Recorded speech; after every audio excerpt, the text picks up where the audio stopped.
مسجد الکو۔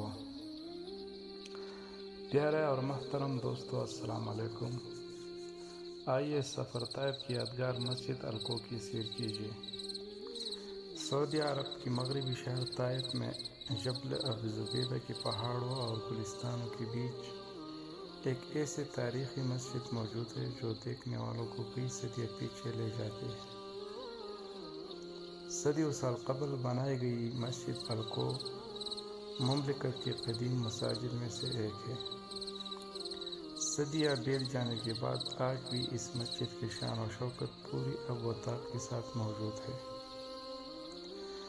مسجد الکو کی تاریخی اہمیت۔ جہاں پر مسجد الکو تعمیر کی گئی ہے وہاں رسول اللہ صلی اللہ علیہ وآلہ وسلم نے سفر طائف کے دوران کچھ دیر قیام فرمایا تھا۔ اس مسجد کو مسجد الموقف کا نام بھی دیا جاتا ہے۔ کہا جاتا ہے کہ نبی اکرم صلی اللہ علیہ وآلہ وسلم طائف کے سفر کے دوران یہاں کچھ دیر رکے اور آپ صلی اللہ علیہ وسلم نے ٹھیک بھی لگائی۔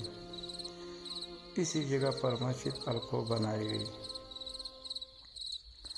مسجد الکو مربع شکل میں تعمیر کی گئی ہے جس کی لمبائی 8 اور چوڑائی 7 میٹر تھی۔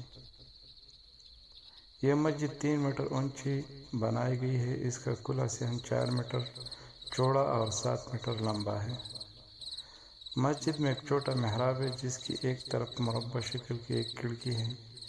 اس کی 2 دیواروں پر 2 مستطیل کھڑکیاں ہیں۔